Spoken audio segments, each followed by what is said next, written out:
Jamal Washington, CEO of Tech Fusion Global, sits frozen as flight attendant Heather Bailey's handprint burns on his cheek. First-class cabin falls silent. His phone lights up with incoming video clips. Live streams already have 100,000 plus views. The Atlantic Airlines flight is about to change everything. Before we dive into this shocking story, where are you watching from today? Drop your location in the comments below.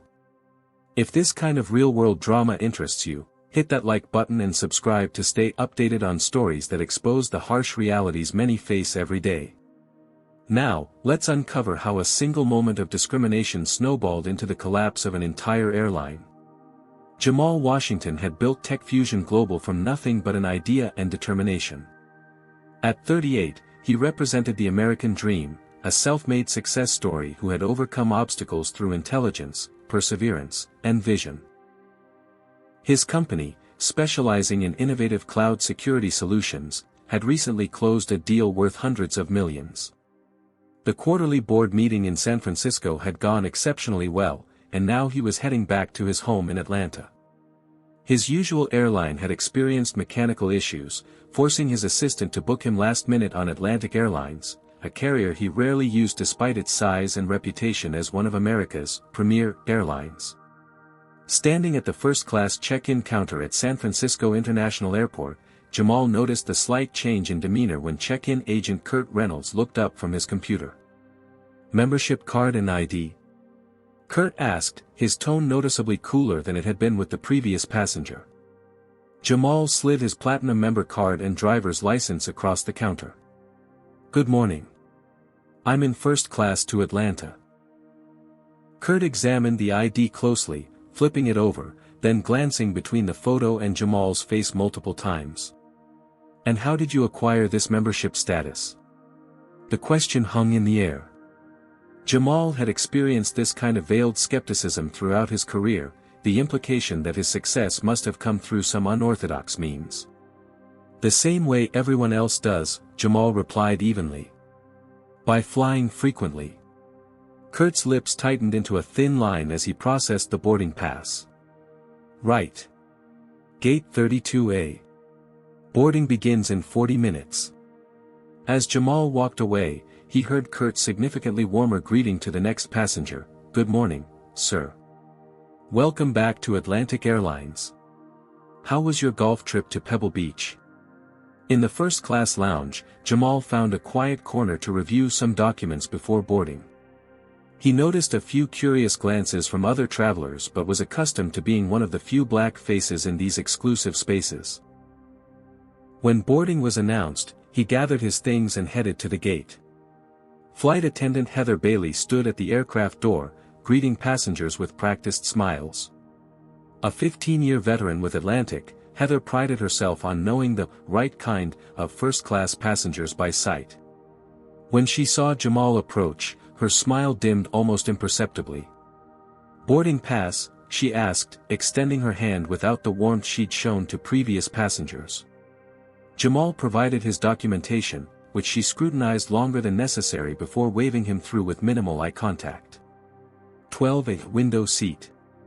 As Jamal stored his briefcase in the overhead compartment, he observed another flight attendant, Mason Parker, helping a white businessman arrange his belongings with enthusiastic attention. "Mr. Morrison, so good to see you again." Mason beamed. "Can I get you a pre-flight champagne? We have the view of Clickwat you enjoy." Bradley Morrison, a ruddy-faced investment banker in his 50s, settled into his seat with entitled ease. "You know me too well, Mason. And make sure it's properly chilled this time." When Jamal took his seat, Mason barely acknowledged him before returning to fawn over Morrison. The contrast wasn't lost on the woman sitting across the aisle, Sarah Thompson, a marketing executive who had observed the entire interaction with narrowed eyes. "First time on Atlantic?" she asked Jamal. "First in a long while," he replied. "I usually fly Meridian." Sarah nodded knowingly.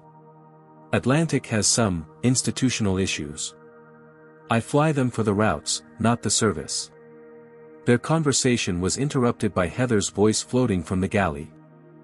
Though slightly hushed, her words carried in the quiet cabin. Doesn't look like he belongs in first. Probably used points or got upgraded. They always want what they haven't earned. Jamal pretended not to hear, a skill he'd perfected over years of navigating predominantly white corporate spaces. He reached for his noise-canceling headphones, only to realize with frustration that he'd left them in his checked luggage. The 6-hour flight suddenly stretched before him like an eternity.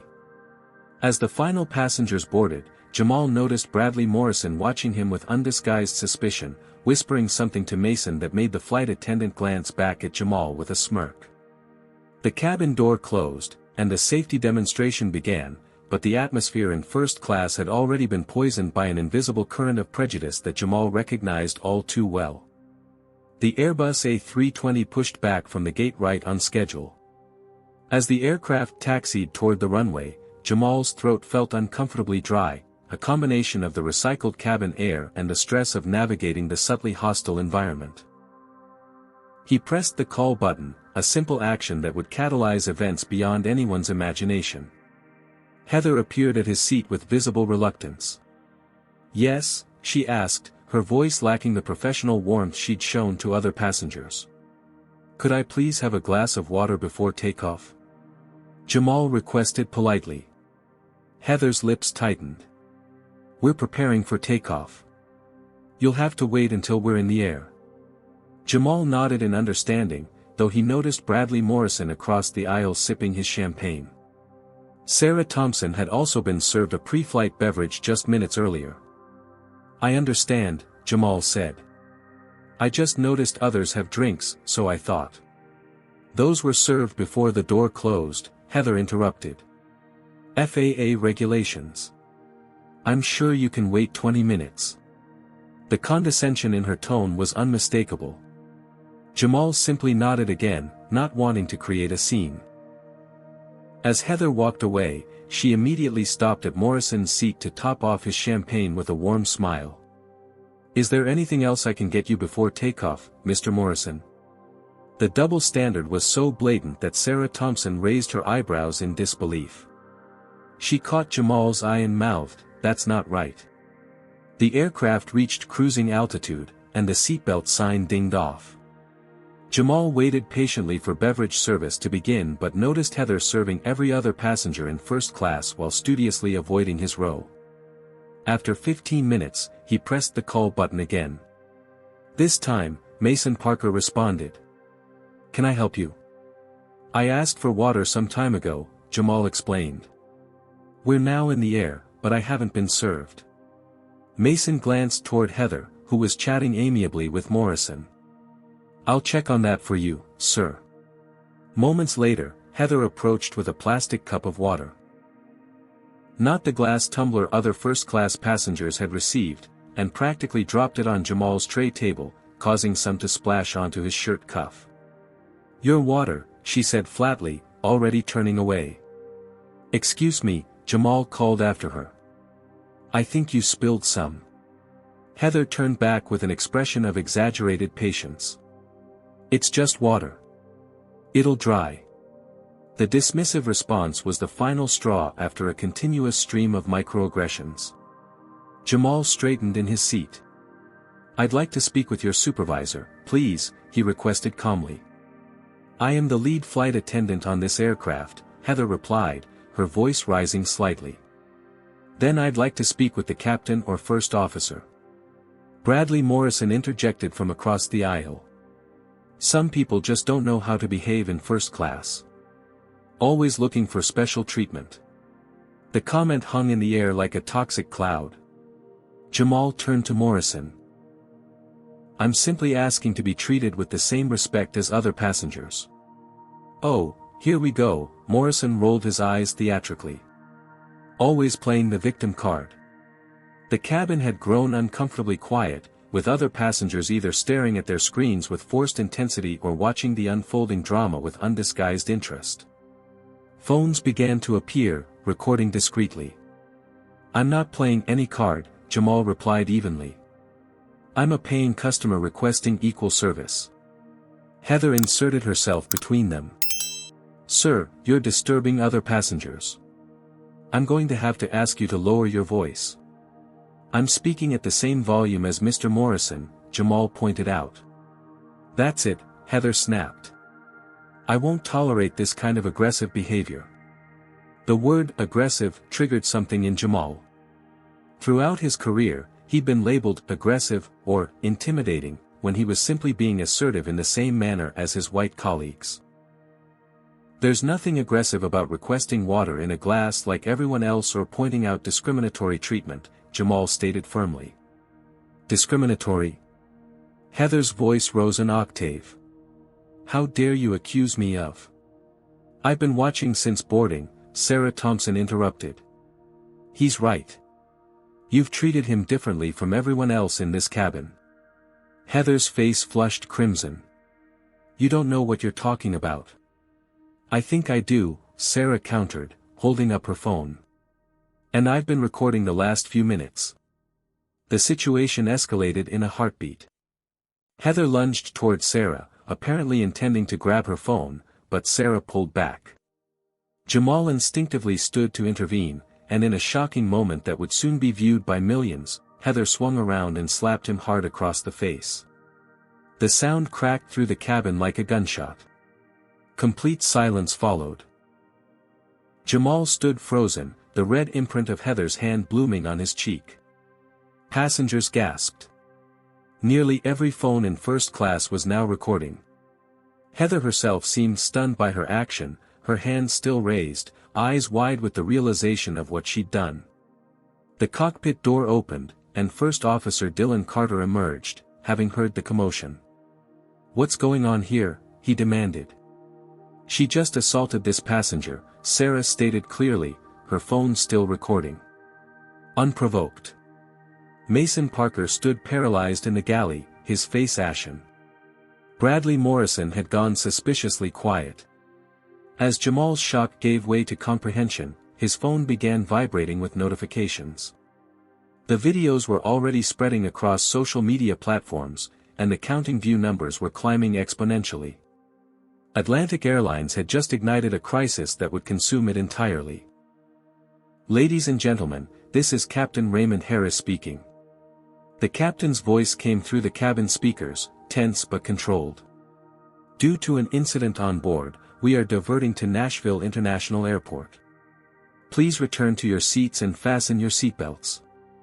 Flight attendants, prepare the cabin for landing." The announcement triggered a wave of murmurs throughout the aircraft. In first class, the atmosphere was electric with tension. Heather had been escorted to the rear galley by First Officer Carter, while Mason had taken over serving the forward cabin, his hands visibly shaking as he collected items for landing. Jamal sat rigid in his seat, the side of his face still stinging. The initial shock had given way to a complex storm of emotions, humiliation battling with cold anger, professional instinct warring with raw indignation.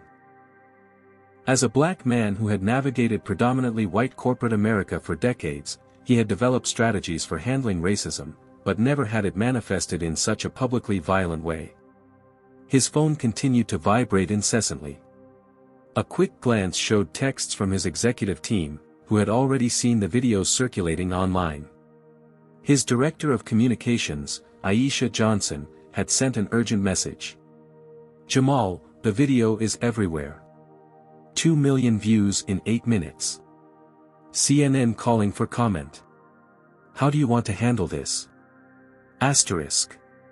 The plane had left San Francisco just 30 minutes ago, and already the incident was becoming a national story." Jamal closed his eyes briefly, centering himself. When he opened them, Sarah Thompson was watching him with concern. "Are you okay?" she asked quietly. "I've been better," he admitted, his voice steady despite the turmoil within. "Thank you for speaking up." "What she did was inexcusable," Sarah replied. "And I've sent the full video to your email. You'll need it." Bradley Morrison, who had been conspicuously silent since Heather's outburst, now leaned across the aisle, his previous antagonism replaced with an oily attempt at damage control. "Look, that was unfortunate," he said in a lowered voice. "But these things happen in the heat of the moment. Maybe we could discuss a way to resolve this quietly.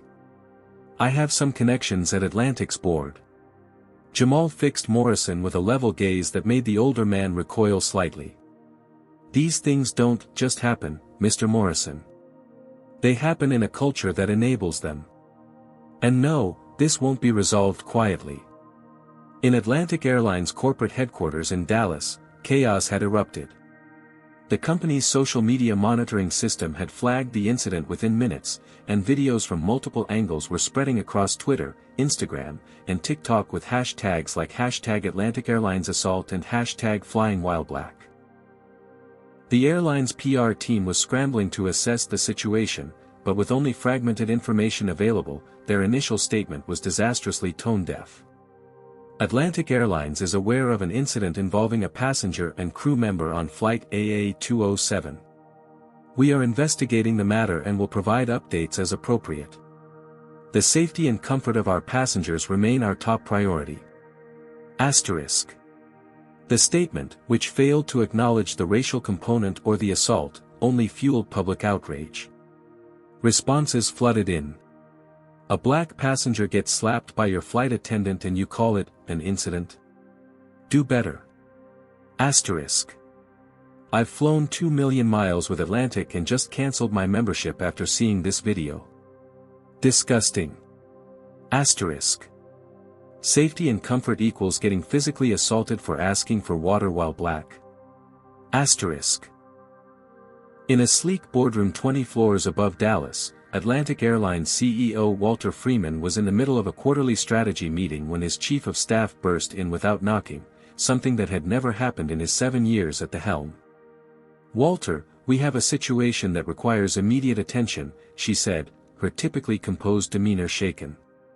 The 62-year-old CEO glanced at the board members with annoyance. "Melissa, we're in the middle of..." "Sir, one of our flight attendants just slapped a black passenger in first class. He's the CEO of Tech Fusion Global. It's on video, it's viral, and our stock just dropped 8% in 11 minutes. The boardroom froze. Tech Fusion Global was a Fortune 500 company. Its CEO, Jamal Washington, was respected throughout the tech industry and beyond, a regular on business magazine covers and an influential voice in corporate America. "End the meeting," Freeman ordered, already loosening his tie as he stood. "Get me legal, PR, and operations in my office now." As Atlantic Airlines Flight 207 began its descent into Nashville, Jamal made a decision. His instinct as a corporate leader was to handle situations discreetly, to find measured, strategic responses. But this wasn't just about him. This was about every black traveler who had ever been treated with suspicion, disrespect, or outright hostility. This was about systems that protected people like Heather Bailey while forcing people like him to swallow their dignity in the name of professionalism. He texted Aisha, "No comments yet. Have Devin meet me at Nashville Airport with full legal team. This ends today." As the plane touched down at Nashville International, local news crews were already assembled at the terminal. Law enforcement officers waited at the gate. Atlantic Airlines regional director had flown in from Memphis, prepared to offer Jamal a substantial settlement and first-class tickets for life. They had severely underestimated who they were dealing with. When the aircraft door opened, Jamal Washington didn't slip away quietly as they'd hoped. He walked out with his head high, the red mark still visible on his face, directly into the lights of waiting cameras and the next chapter of a story that would bring one of America's largest airlines to its knees. Can you imagine building a company from nothing, reaching the pinnacle of success, only to be slapped across the face for simply asking for water? Would you have reacted differently than Jamal did in this situation? Comment number 1 if you believe Jamal was right to stand his ground, or number 2 if you think he should have handled it differently. And while you're sharing your thoughts, hit that like button and subscribe to stay updated on stories that expose injustice in our society. But here's the question: what happens when a powerful CEO decides to use his influence to fight back against discrimination? Let's find out as the power begins to shift. Within 2 hours of landing in Nashville, Jamal Washington had transformed from victim to formidable adversary. Seated in a private conference room at the airport, surrounded by his hastily assembled crisis team, he watched as Atlantic Airlines' carefully constructed corporate image began to crumble.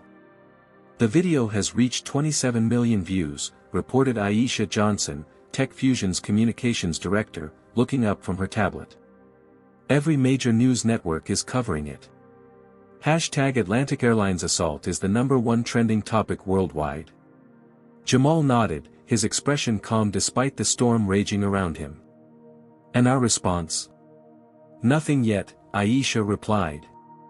As instructed. The silence is making Atlantic nervous. They've called 17 times in the last hour. Devin Morris, TechFusion's chief legal counsel, spread several documents across the table. They're preparing to offer you 8 figures to settle this immediately. No admission of wrongdoing, confidentiality agreement, the works. Not interested, Jamal stated flatly. Across the country, Zoe Jackson, social media influencer, longtime friend of Jamal, an advocate with 12 million followers, was unleashing a digital tsunami. Her initial post had been simple but devastating. My friend at Jamal Washington built a billion-dollar company from nothing. Today at Atlantic Airlines treated him like he didn't belong in first class, denied him water, then slapped him in the face when he calmly asked for equal treatment. This isn't just about one incident. It's about a system. #Flying While Black #Atlantic Airlines assault *. She followed it with a thread detailing other instances of discrimination in the airline industry, tagging major corporations that had partnership deals with Atlantic Airlines. Within the hour, companies began responding. Global Tech Industries. We are deeply disturbed by the incident involving Mr. Washington and are reviewing our corporate travel policies with Atlantic Airlines. *. Worldwide hotels, discrimination has no place in our society. We are pausing our Atlantic Airlines partnership pending investigation. *. On Wall Street, Atlantic Airlines stock was in freefall. Trading had been temporarily halted after a 22% drop, but when it resumed, the plunge continued. Institutional investors were dumping shares at an unprecedented rate as market analysts predicted catastrophic reputational damage. In Nashville, Atlantic Airlines Regional Director Philip Dawson sat across from Jamal, perspiration beading on his forehead despite the room's chill. Mr. Washington, on behalf of Atlantic Airlines, I want to express our deepest regrets about the unfortunate incident. Assault, Jamal corrected calmly. Let's call it what it was. Dawson swallowed hard. Yes, the assault. We want to make this right. We're prepared to offer you substantial compensation and assure you that the flight attendant in question will be terminated immediately. Heather Bailey, Jamal said, causing Dawson to blink in surprise that he knew her name. She has a history with your airline, doesn't she? The question hung in the air as Dawson's expression shifted from confusion to alarm. I'm not sure what you mean, he replied carefully. Jamal slid his phone across the table, displaying an email he'd received just minutes earlier from an anonymous Atlantic Airlines employee. 3 formal complaints in the last 2 years. All from passengers of color. All dismissed without investigation. Care to explain that? The blood drained from Dawson's face. I wasn't aware. Atlantic Airlines has a systemic problem, Mr. Dawson, Jamal continued, his voice level but unyielding. And I'm not interested in hush money or scapegoating one employee. I want accountability. I want change. As Dawson fumbled for a response, Jamal received a text from a number he didn't recognize. Mr. Washington, Terrence Wilson here, CEO of Meridian Airways. What happened to you is unacceptable. When you're ready to discuss how we can help, call me directly. *. The power dynamics were shifting rapidly. For years, corporations had relied on their size and resources to silence individuals who experienced discrimination. But they had never faced someone with Jamal's combination of resources, influence, and moral clarity. Meanwhile, Atlantic's crisis was deepening. Their initial statement had backfired spectacularly, and their follow-up wasn't faring much better. Atlantic Airlines has suspended the flight attendant involved in today's incident pending investigation. We have reached out to the passenger directly to address the situation. Atlantic Airlines does not tolerate discrimination of any kind. Asterisk. The public wasn't buying it. Comments flooded in. You only suspended her. She assaulted a passenger on camera. Asterisk. If a black flight attendant had slapped a white CEO, they'd be in jail already. Asterisk. Too little, too late. Booking with your competitors from now on. Asterisk. Inside Atlantic's headquarters, the mood was approaching panic. Walter Freeman barked orders as executives scrambled to contain the damage. I want that flight attendant's entire personnel file. I want to know why I wasn't informed about previous complaints. And someone get Bradley Morrison on the phone, he's a major shareholder and was on that flight. He must have seen something we can use. What Freeman didn't know was that Morrison's own role in the incident was now being scrutinized. Passengers had come forward with additional footage showing his antagonistic behavior toward Jamal before the assault. As a major Atlantic shareholder with connections to the board, his involvement added another damning layer to the unfolding scandal. Back in Nashville, the cabin crew from Flight 207 was being interviewed by company officials. A clear division had emerged. Some defended Heather, claiming Jamal had been intimidating, while others were horrified by what had transpired. Mason Parker sat alone in a corner, wrestling with his conscience. He had witnessed not just today's incident, but years of similar behavior. His career, his pension, his livelihood all hung in the balance of what he chose to do next. As evening fell, Jamal finally left the airport, declining Atlantic's offers of accommodation and transportation. As his car pulled away, he made a single phone call. Aisha, it's time. Release our statement. Minutes later, Tech Fusion Global issued its first and only comment on the incident.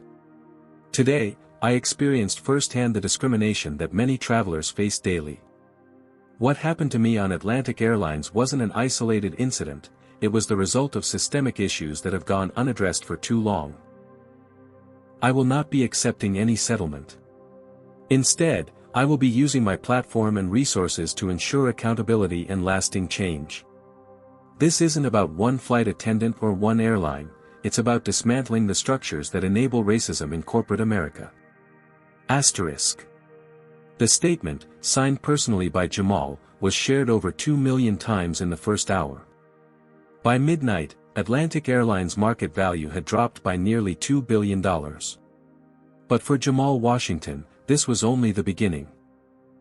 The morning after the incident, while most of America was still processing the viral video of the slap, Jamal Washington was reviewing a confidential file that had appeared in his encrypted email shortly after midnight. The sender identified themselves only as Conscience at Atlantic, but the contents were explosive, internal documents revealing a pattern of discrimination complaints against Atlantic Airlines, stretching back years. This is worse than I thought, Jamal murmured, scrolling through case after case of passengers of color reporting mistreatment, followed by cursory investigations that invariably cleared the airline staff of wrongdoing. Aisha Johnson looked over his shoulder at the documents. Is this verified? My security team confirmed the metadata. These are authentic internal files, Jamal replied. And there's a name that keeps appearing in the dismissals, Gregory Phillips, HR Director. As if on cue, Jamal's phone rang with a call from an unknown number. He answered cautiously. Mr. Washington. My name is Alicia Rodriguez. I'm a flight attendant with Atlantic Airlines, and I'm the one who sent you those files. Alicia's voice trembled slightly, but her resolve was clear. What happened to you happens all the time. Most victims can't fight back like you can. I've been documenting the discrimination for years, but no one would listen. I'm listening now, Jamal assured her. But you're taking a huge risk. I know, she replied. But after watching that video, I couldn't stay silent anymore. Alicia explained how Gregory Phillips, Atlantic's HR director for the past 8 years, had systematically buried discrimination complaints, particularly those filed by passengers of color. The process was calculated: initial acknowledgement of the complaint, promises of thorough investigation, followed by gradual silence and eventual dismissal due to insufficient evidence or conflicting accounts. It's not just Phillips, Alicia continued. It goes higher. There's an unwritten policy they call passenger profile optimization, basically, a blueprint for treating certain passengers differently based on perceived value to the airline. And how is this value determined? Jamal asked, though he already suspected the answer. It's never explicitly stated, but in practice. Race, appearance, perceived wealth. They train us to identify premium passengers versus service-intensive passengers. Guess which category most black travelers fall into? As Alicia continued sharing details, Devin Morris was already preparing legal documentation. This wasn't just about one flight attendant losing her temper, it was about institutionalized discrimination disguised as customer service protocols. Meanwhile, at Atlantic Airlines headquarters, the crisis had deepened overnight. The company's stock had plummeted another 15% at market open. Corporate partners were publicly distancing themselves. Thousands of passengers were canceling reservations and demanding refunds. Walter Freeman had barely slept, his usual commanding presence diminished by exhaustion and stress. "Where do we stand legally?" he asked the team assembled in his office. The head of legal affairs looked grim. "It's bad. Very bad. We've received notice that Washington isn't just filing a personal lawsuit, he's building a class action case. And there are rumors that we have a whistleblower." Freeman slammed his fist on the desk. "Find the leak. I want whoever is sharing internal documents identified and terminated immediately." What Freeman didn't know was that it wasn't just one whistleblower. Alicia Rodriguez's courage had inspired others. Throughout the company, employees who had witnessed or facilitated discrimination were beginning to question their roles in the system. The most damning revelation came midday, when the Washington Post published an explosive exposé titled, "The Atlantic Airlines Playbook. Institutionalized Discrimination at 30,000 Feet." The article featured interviews with former employees who detailed how the airline's image guidelines contained coded racist policies about which passengers deserved premium treatment. One particularly damaging section revealed the connection between Gregory Phillips and Bradley Morrison, fraternity brothers who had worked together to ensure that discrimination complaints never gained traction, especially when they involved high-value customers or company shareholders. The article also revealed Atlantic's settlement strategy, a calculated approach to silencing discrimination claims with non-disclosure agreements and monetary compensation calibrated to the complainant's economic status and potential to create negative publicity. As Jamal reviewed the article in his Atlanta office, having returned home that morning, he received another call, this time from Terrence Wilson, CEO of Meridian Airways. "Jamal, I've been following this closely," Wilson said after introductions. "What Atlantic did to you is inexcusable, but sadly not surprising. Their corporate culture has been toxic for years." "So I'm learning," Jamal replied. "I want you to know that Meridian stands with you. We've had our own challenges addressing diversity and inclusion, but we're committed to doing better. And we'd like to support your efforts however we can." The conversation marked another shift in the power dynamics. Competitors that had once been reluctant to criticize Atlantic publicly were now positioning themselves as allies in the fight against discrimination. By late afternoon, the story had taken another turn when a group calling themselves Former Atlantic Employees for Accountability announced they were forming a coalition to testify about discriminatory practices they had witnessed or been forced to implement. Their statement was clear. "For too long, we were part of a system that valued certain passengers over others based on race and perceived status. Some of us followed orders we knew were wrong. Some of us stayed silent when we should have spoken up. Today, we choose accountability." As Jamal watched these developments unfold, he made a pivotal decision. This wasn't just about his personal experience anymore, it was about using his platform to expose and dismantle a system that had harmed countless travelers who didn't have his resources or visibility. He called Devin Morris. "I want to go bigger than a class action lawsuit. I want a full investigation into airline industry discrimination practices. Contact our congressional connections. This needs to be a public hearing." That evening, as Gregory Phillips was being escorted from Atlantic Airlines headquarters, his personal emails having revealed direct instructions to dismiss racial discrimination complaints, Jamal addressed his executive team at Tech Fusion Global. "What happened yesterday was traumatic," he acknowledged. "But it's also an opportunity to create meaningful change. This isn't just about one airline or one incident.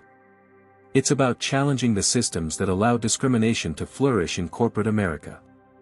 His team, diverse by both design and conviction, nodded in understanding. This wasn't the first battle they'd fought together, but it might be their most significant. As night fell, Atlantic Airlines issued another statement, this one noticeably different from their previous communications.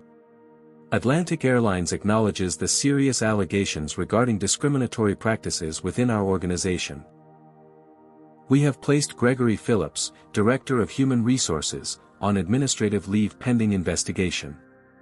We are committed to addressing these issues transparently and implementing meaningful changes to our policies, training, and corporate culture." Asterisk. Too little, too late. The dam had broken, and decades of suppressed discrimination were flooding into public view. What had begun as a shocking incident on a routine flight was exposing a rot that ran deep through one of America's largest airlines, and perhaps the industry as a whole. And Jamal Washington, who had built his career on transforming challenges into opportunities for growth, was just getting started. 3 days after the slap that launched a corporate crisis, Atlantic Airlines shifted from damage control to counteroffensive. Their strategy was as old as power itself: when you can't defend your actions, attack your accuser's character. The first salvo came from an unexpected source. The Financial Examiner, a typically reputable business publication, published an article questioning Tech Fusion Global's rapid growth, the Washington method, innovation or intimidation. The piece implied that Jamal's success stemmed from aggressive tactics rather than genuine technological advancement. Within hours, similar stories appeared across various platforms, each raising nebulous questions about Jamal's business practices, personal life, or temperament. None made direct accusations, they didn't need to. The goal was to plant seeds of doubt about his credibility. Jamal recognized the playbook immediately. As his phone buzzed with concerned messages from colleagues and friends, he gathered his crisis team for an emergency meeting.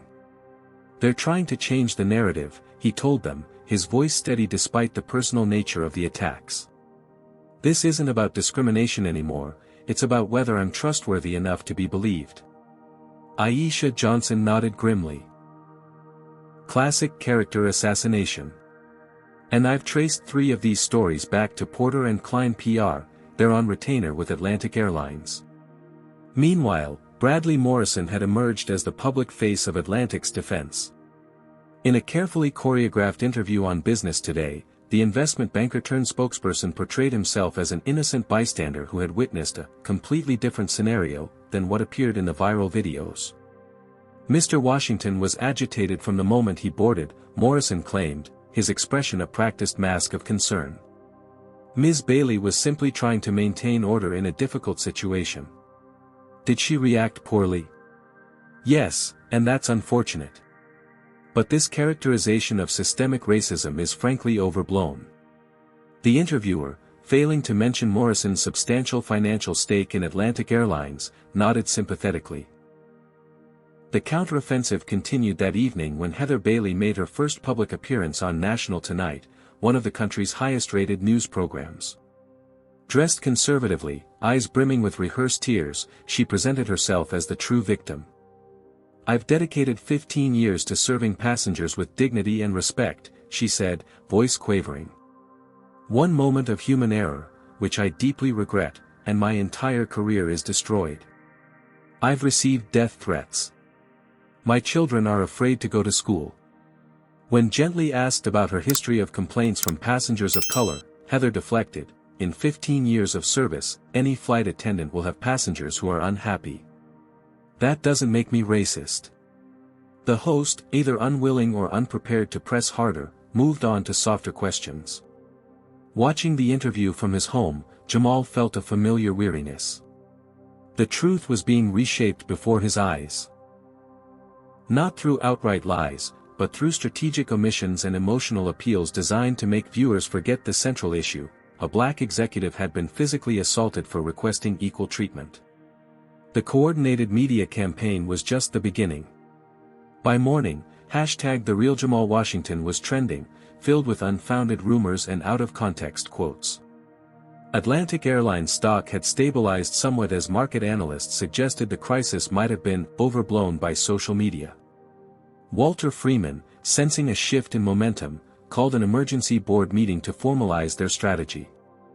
"We're regaining control of the narrative," he told the assembled directors. Washington overplayed his hand by making this about systemic issues rather than accepting our settlement offer. Now we highlight his business conflicts, his political donations, anything to create doubt. What Freeman didn't anticipate was the personal toll this approach would take. Not on Jamal, but on those around him. That afternoon, Jamal's 17-year-old son Tyler called from his prestigious private school, voice tight with controlled emotion. "Dad, I need to come home." "What happened?" Jamal asked, immediately alert. "Someone plastered printouts of those articles all over my locker," Tyler explained. "And there are social media accounts posting stuff about you and tagging all my friends. They're saying you're doing this for publicity, that you're a fraud." The attack on his son crossed a line Jamal hadn't expected even Atlantic to breach. As a high-profile black executive, he had developed thick skin against personal attacks, but Tyler was another matter entirely. Similar tactics were being deployed against others who had supported Jamal. Sarah Thompson, whose video had captured the assault, found herself the target of online harassment after her company information was leaked. Atlantic Airlines business partners pressured TechFusion Global clients, suggesting that associations with Jamal might become problematic. The pressure was calculated and relentless. Even some of Jamal's initial supporters began to waver, uncomfortable with the escalating conflict and the potential for collateral damage to their own reputations or businesses. Aisha Johnson monitored the shifting sentiment with growing concern. "They're trying to isolate you," she told Jamal during a late-night strategy session. "Make supporting you too costly for your allies." Jamal sat silent for a moment, weighing his options. The path of least resistance was clear: accept Atlantic's now doubled settlement offer, sign their non-disclosure agreement, and allow the incident to fade from public memory. It would spare his family further harassment, protect his company from potential client defections, and let him return to the business he had built. For a brief moment, watching his son's frustrated tears earlier that evening, he had considered it. "They think I'll back down to protect myself and my family," he finally said. "That's always the calculation, that the personal cost will eventually outweigh the principle." "Will it?" Aisha asked quietly. Jamal thought about all the people who had reached out to him, ordinary travelers who had experienced similar discrimination but lacked the power to fight back. He thought about Alicia Rodriguez, who had risked her career to expose the truth. He thought about his son, watching to see whether principles held firm when tested. "No," he decided. "If I back down now, nothing changes. Other companies will use the same playbook. More people will face the same discrimination. The cycle continues." He stood up, decision made. "Tell Devin to release everything, all the documents, all the testimonies, all the evidence of Atlantic's discrimination patterns and their current smear campaign. No more strategic withholding. It's time for complete transparency." "That's going all in," Aisha warned. "They'll escalate further." "Let them," Jamal replied. "Their playbook only works in the shadows. Let's see how it holds up in the light." As his team prepared for this new phase, Jamal called his son. Their conversation was brief but essential, about integrity, about the hard choice between comfortable silence and costly truth, about the responsibility that came with privilege and platform. By morning, the full extent of Atlantic Airlines' discrimination practices and their coordinated character assassination campaign was published on a dedicated website, Atlantic Airlines, The Truth Unveiled. The evidence was meticulous, the testimonies powerful, the pattern undeniable. The counterattack had failed. In trying to destroy Jamal's credibility, Atlantic Airlines had instead revealed the depth of their own corruption. The publication of Atlantic Airlines, The Truth Unveiled, marked a turning point in the battle. What had begun as one man's stand against discrimination had evolved into a movement that transcended a single incident or company. As the evidence of Atlantic's systemic discrimination and subsequent cover-up attempts spread across traditional and social media, unexpected allies emerged from diverse corners. Darnell Johnson, a prominent civil rights attorney known for taking on corporate giants, contacted Jamal directly. "Mr. Washington, I've been following your fight closely," he said during their first call. "My team would like to represent your class action suit pro bono. This case has the potential to create precedent that could impact the entire service industry." Jamal, recognizing the strategic advantage of Johnson's expertise and reputation, accepted the offer. Within days, the legal team had expanded to include specialists in corporate accountability, civil rights, and aviation law. The alliance grew beyond legal circles. Jordan Miles, CEO of the investment firm Meridian Capital and one of the few black executives in the financial sector, spoke out publicly, "What happened to Jamal Washington could have happened to any of us, regardless of our achievements or status. This isn't about one airline, it's about dismantling systems that preserve discrimination under the guise of corporate policy." Amara Okafor, the Nigerian-American founder of a tech unicorn and longtime advocate for diversity in business, mobilized her extensive network to support Jamal's efforts. "Today it's Atlantic Airlines," she stated in a widely shared video. "Tomorrow it could be any company that believes it can discriminate with impunity. We're standing with Jamal not just in solidarity, but in determination to create lasting change." These high-profile allies brought more than moral support, they brought resources, expertise, and additional platforms to amplify the message. More importantly, they demonstrated that this wasn't one man's vendetta but a unifying cause that resonated across industries and communities. Inside Atlantic Airlines, the unified external pressure was creating internal fractures. The once solid wall of corporate silence was crumbling as employees at all levels began choosing sides. Mason Parker, after days of internal struggle, made the decision that would end his 20-year career with Atlantic. Walking into a meeting between Walter Freeman and the crisis management team, he placed a USB drive on the table. "What's this?" Freeman demanded. "Every discriminatory directive I've received in the past 5 years," Mason replied calmly. "Every time I was told to provide different levels of service based on a passenger's appearance or assumed status. Every complaint I filed that was ignored. I've already sent copies to Mr. Washington's legal team and the Department of Transportation."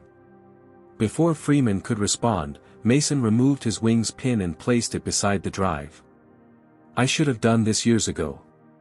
As he walked out, several other crew members followed, each adding their pins to the growing pile on the table. The symbolic act, captured by someone's phone camera, became one of the defining images of Atlantic's collapse. The impact extended beyond Atlantic's workforce.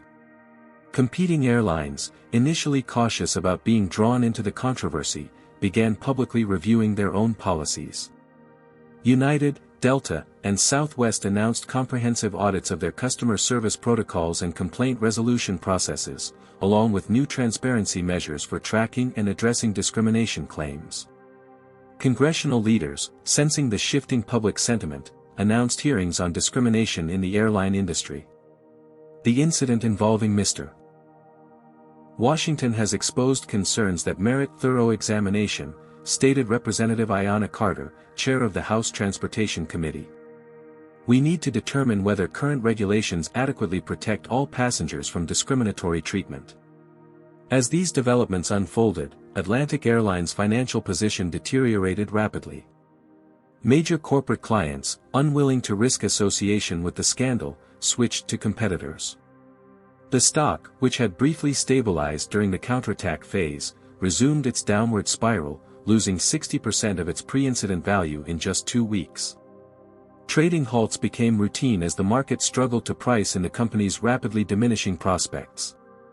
Investment analysts, once bullish on Atlantic, issued downgrades with unprecedented urgency. The combination of reputational damage, potential regulatory penalties, and loss of corporate contracts creates an unsustainable financial position. We are downgrading Atlantic Airlines to sell with a price target of $8, representing a 75% reduction from pre-incident levels. Asterisk, Goldman Stanley Financial Review. For Atlantic's board of directors, the reality was becoming impossible to ignore. The company they had led to industry prominence was imploding before their eyes. Emergency meetings stretched into the night as they debated increasingly limited options. "We need to fire Freeman and bring in a crisis management specialist," argued one director. "It's too late for that," countered another. "We need to prepare for bankruptcy protection before the assets lose all value." A third, more pragmatic voice suggested, "What about approaching Washington directly? Offer him a board seat and complete authority over policy reforms?" The desperation of the suggestion illustrated how dramatically the power had shifted. The corporation that had attempted to silence Jamal Washington was now considering begging for his help to survive. But Jamal had moved beyond thinking about one company's fate. In a private strategy session with his expanding coalition of allies, he outlined his vision. "Atlantic Airlines is just a symptom of a larger problem. Our goal isn't to punish one company, it's to create industry-wide accountability mechanisms that prevent discrimination before it happens and address it effectively when it does." Darnell Johnson nodded in agreement. "We're drafting legislation that would require transparent reporting of discrimination complaints across all customer service industries, with meaningful penalties for companies that fail to properly address them." Jordan Miles added, "And on the financial side, we're creating an investment framework that ties corporate valuation directly to verifiable diversity and inclusion metrics. Make discrimination expensive for shareholders, and watch how quickly policies change." As the alliance of legal experts, business leaders, civil rights advocates, and former industry employees expanded its scope and ambition, Atlantic Airlines' fate was increasingly becoming a secondary concern, a cautionary tale rather than the primary target. For Jamal Washington, who had boarded a routine flight just 3 weeks earlier, the transformation was profound but aligned with his core values. Throughout his career, he had turned obstacles into opportunities for systemic improvement. This challenge, though unwelcome and unjust, was ultimately no different. "Sometimes it takes a shock to the system to create meaningful change," he told his son Tyler, who had returned to school with a new perspective on his father's public battle. "What matters isn't that we face discrimination, it's how we respond to it, not just for ourselves but for everyone who comes after us." As night fell on the 3rd week of the crisis, Atlantic Airlines board made their final desperate attempt to save the company, voting to remove Walter Freeman as CEO and publicly committing to revolutionary changes in their service policies and corporate culture. But the announcement, which might have seemed significant just weeks earlier, barely registered in the news cycle. The conversation had already moved beyond Atlantic's survival to the broader implications for an industry, and indeed a society, finally confronting its long history of normalized discrimination. 27 days after Heather Bailey's palm struck Jamal Washington's cheek at 30,000 feet, Atlantic Airlines filed for Chapter 11 bankruptcy protection. The announcement came at 6 a.m. Eastern Time to allow the markets to process the news before opening. The filing, unprecedented for a major carrier in recent decades, sent shockwaves through the aviation industry. While financial analysts had predicted significant consequences from the discrimination scandal, few had anticipated such a rapid and complete collapse of what had been the nation's third-largest airline. The bankruptcy filing itself told the story of Atlantic's final days in stark numbers. 78% decline in advance bookings. $1.2 billion in cancelled corporate contracts. $820 million in pending legal claims. 62% stock price devaluation. $430 million in emergency operational loans defaulted. But behind these figures lay a more complex human story of an organization imploding from within. The bankruptcy had been triggered not just by external pressure but by an internal revolt that had made normal operations impossible. 3 days earlier, the Atlantic Airlines Pilots Association had announced a walkout, citing irreparable breakdown of trust in management. Without pilots, an airline cannot fly, and without flights, an airline cannot survive. Captain Raymond Harris, who had diverted the original flight to Nashville, emerged as an unexpected leader in the pilot revolt. "This isn't about Jamal Washington anymore," he told assembled media outside Atlantic's operations center. "This is about a corporate culture that disrespects both passengers and employees. We cannot in good conscience continue to represent an organization that refuses to acknowledge its fundamental failures." The pilots' action triggered a cascade effect. Ground crews in 12 major hubs joined the protest. Flight attendants, including many who had initially defended the airline, added their voices. Even administrative staff at headquarters began calling in sick in unprecedented numbers. Meanwhile, Atlantic's attempts to maintain partial service created nightmarish scenes at airports nationwide. Stranded passengers, already angry about the company's handling of the discrimination incident, now found themselves abandoned at terminals with little information and fewer alternatives. Videos of families sleeping on airport floors, elderly travelers unable to access medication, and business travelers missing critical meetings flooded social media, further damaging Atlantic's already toxic brand. Competitors, initially willing to accommodate some displaced passengers, became overwhelmed by the volume and began charging premium rates for last-minute bookings. Walter Freeman, stripped of his CEO title but still a substantial shareholder, watched from his Dallas penthouse as the company he had led for 7 years disintegrated. His personal fortune, heavily invested in Atlantic stock, had diminished by over $340 million in less than a month. The fall from power had been swift and absolute. The board that had once deferred to his every decision now refused his calls. Former allies distanced themselves, unwilling to be associated with what business schools were already calling the most catastrophic corporate response to a crisis in modern history. At Atlantic's headquarters, the bankruptcy announcement triggered scenes of chaos and despair. Employees who had dedicated decades to the airline arrived to find their keycards deactivated and security personnel monitoring the entrances. Those allowed inside were given 30 minutes to collect personal belongings before being escorted out. Heather Bailey, the flight attendant whose action had catalyzed the crisis, had retreated from public view after her television appearance backfired spectacularly.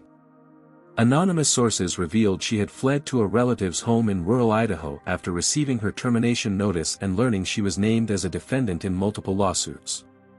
But the most damaging revelations were still emerging. The bankruptcy proceedings required full financial disclosure, exposing previously hidden aspects of Atlantic's operations. Among them was the discovery that the airline had maintained a special insurance policy specifically covering discrimination claims, tacit acknowledgement that they had anticipated and budgeted for continued discriminatory behavior rather than addressing its root causes. Even more damaging was the exposure of Bradley Morrison's true role. Far from being an ordinary passenger, Morrison had served as the architect of Atlantic's Premium Passenger Experience program, which included the coded policies for identifying and prioritizing high-value customers, based on criteria that consistently disadvantaged passengers of color. Email records revealed Morrison had personally intervened to protect Heather Bailey after previous discrimination complaints, calling her a valuable asset who understands our priority customer philosophy.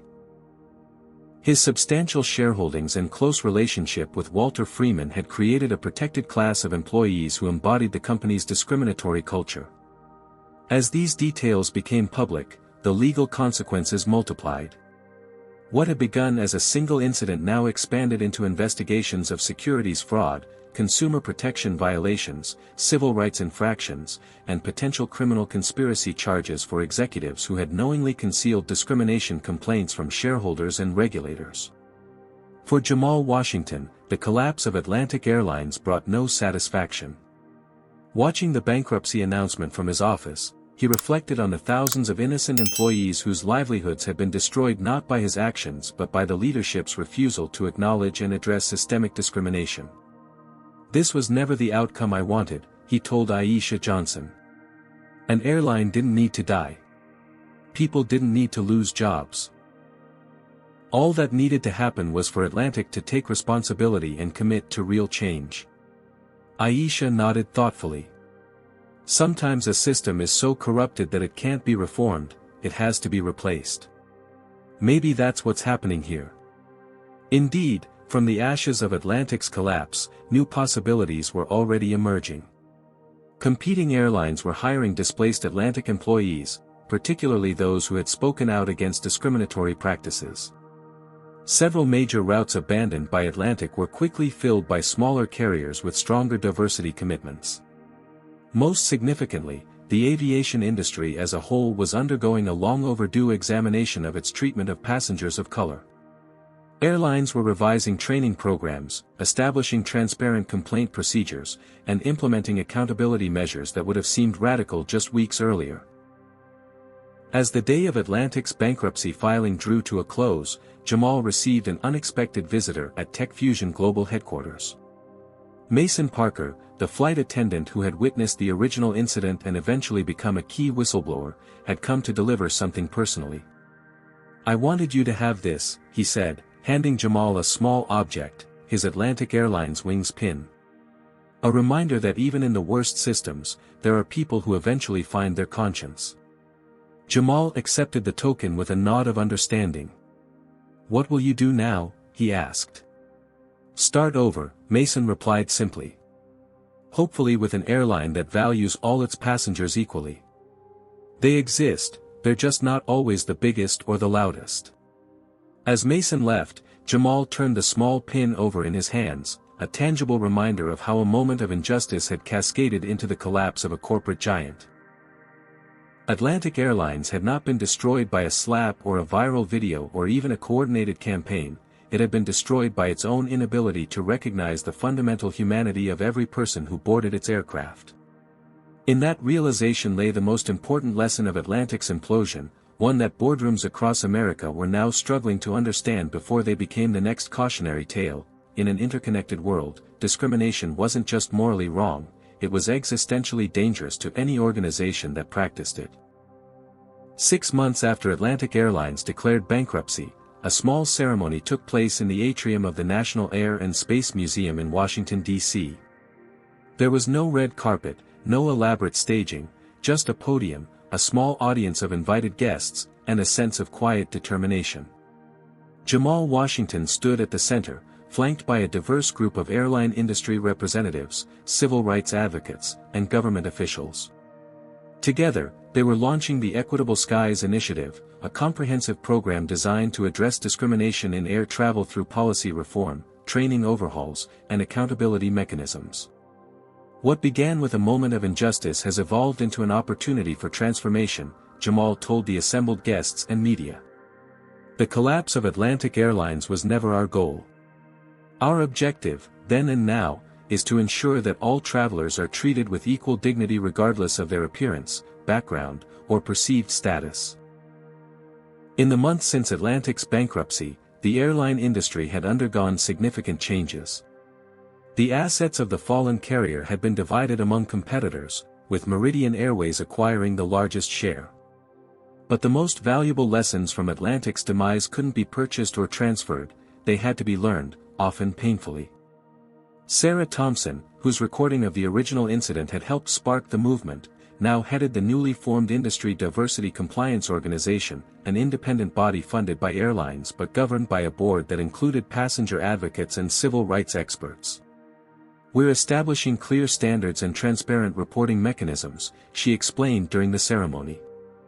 "Airlines will undergo regular audits to assess everything from customer interaction patterns to complaint resolution processes. The results will be public, allowing travelers to make informed choices based not just on price and routes but on how carriers treat all their passengers. The legal landscape had shifted as well. Multiple executives from Atlantic Airlines, including Walter Freeman and Gregory Phillips, faced civil lawsuits and potential criminal charges for their roles in systematically concealing discrimination complaints from shareholders and regulatory agencies. Heather Bailey, whose slap had triggered the crisis, had reached a settlement with Jamal that included a public apology and a commitment to undergo extensive anti-bias training.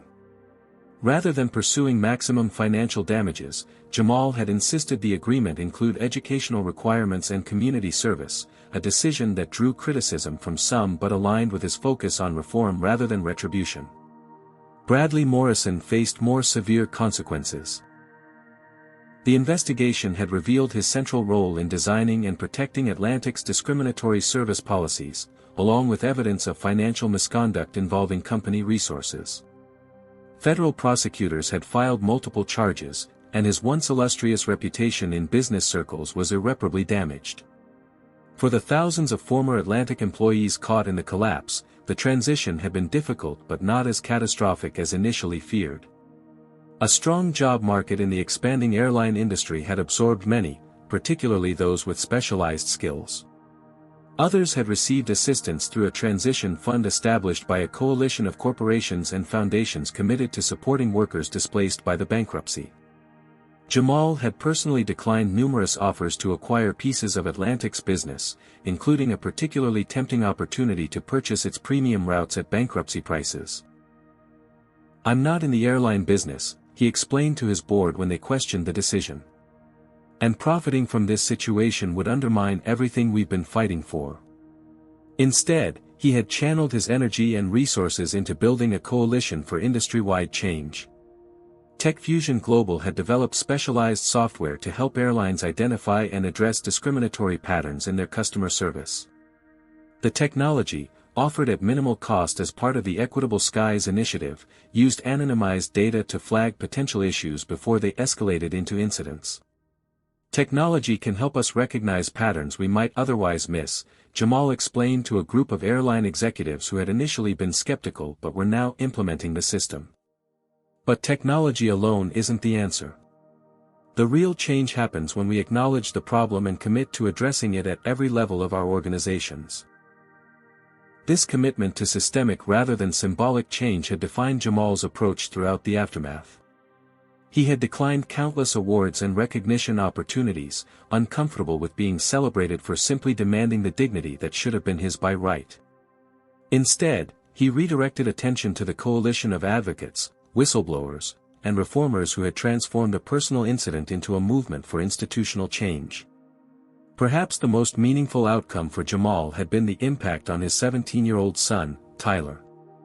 Initially shaken by the public attacks on his father, Tyler had ultimately found in the experience a powerful lesson about standing firm in the face of injustice. "Dad, I used to think success meant avoiding conflict and fitting in," Tyler had told him during a rare quiet moment at home. "Now I understand it's about having the courage to challenge what's wrong, even when it would be easier to walk away." For Jamal, this shift in his son's perspective represented the most valuable result of an ordeal he would never have chosen but had refused to shy away from. The lesson would serve Tyler well as he prepared to enter a world still grappling with deeply rooted prejudices and the systems that sustained them. As the ceremony at the Air and Space Museum concluded, Jamal found himself face to face with an unexpected figure, Mason Parker, the former Atlantic flight attendant whose conscience had eventually led him to become a key whistleblower. "I wanted to thank you," Mason said, extending his hand. "Not just for what you did after the incident, but for how you did it. You could have destroyed us all in anger, but you chose to push for something better instead. How are you doing?" Jamal asked, genuinely concerned about the man's well-being after losing his longtime career. "Actually, I'm good," Mason replied with a small smile. "I'm flying again, with Meridian now. Their new training program is different. Better. We talk about things we never discussed at Atlantic, like unconscious bias and the history of discrimination in travel. It's uncomfortable sometimes, but necessary. This exchange, more than the speeches or initiatives or policy reforms, encapsulated what Jamal had been fighting for, not vengeance or victory, but genuine transformation in how people understood and addressed inequality. 1 week later, Jamal Washington boarded a flight for a business trip to Chicago. As he settled into his first-class seat, the flight attendant approached with a genuine smile. "Good morning, Mr. Washington. Can I get you anything before takeoff? Perhaps some water?" The simple question, delivered with authentic respect, represented everything the past 6 months of struggle had been about. Not special treatment, not elaborate deference. Just the basic dignity that every human being deserves regardless of their appearance, background, or perceived worth. "Water would be great, thank you," he replied. As the flight attendant walked away, Jamal gazed out the window at the sprawling airport below. Somewhere in the complex network of terminals and runways, thousands of travelers were beginning journeys of their own, each with the right to move through the world without facing discrimination or harassment. The system wasn't perfect, change rarely happens all at once. But it was better than it had been 6 months ago, and it would be better still in the months and years to come, as long as people continue to demand progress and hold institutions accountable. For Jamal Washington, that knowledge made all the difference. What do you think about how Jamal handled this situation? Would you have had the courage to stand up against discrimination, even when facing powerful opposition? Comment below with your thoughts. If you believe everyone deserves to be treated with dignity regardless of their race or background, hit that like button and subscribe to our channel for more stories about justice and transformation. Share this video with someone who needs to hear that standing up for what's right can truly change the world. Thank you for watching, and remember, one person's refusal to accept injustice can spark a movement that transforms an entire industry. The story of Jamal Washington demonstrates how a single act of discrimination can expose deep-rooted systemic racism in corporate America. It teaches us that true change requires both courage and strategic action. Jamal could have accepted the settlement and moved on, but he recognized an opportunity to create lasting impact beyond his personal experience. By building coalitions, gathering evidence, and maintaining moral clarity despite character attacks, he transformed an injustice into a movement for accountability. This narrative reminds us that discrimination isn't just morally wrong, it's bad business. Atlantic Airlines collapsed not because of public outrage alone, but because their discriminatory culture had compromised their operations, alienated employees, and violated regulatory standards. Organizations that tolerate bias create their own vulnerabilities. Most importantly, this story illustrates that individual actions matter. From Jamal's refusal to back down to the whistleblowers who risked their careers, each person who chose principle over comfort contributed to necessary change. The resolution wasn't about punishment but transformation, creating systems where dignity isn't a privilege but a right for everyone. What discriminatory experiences have you witnessed or experienced while traveling? Have you ever stood up against injustice, even when it would have been easier to stay silent?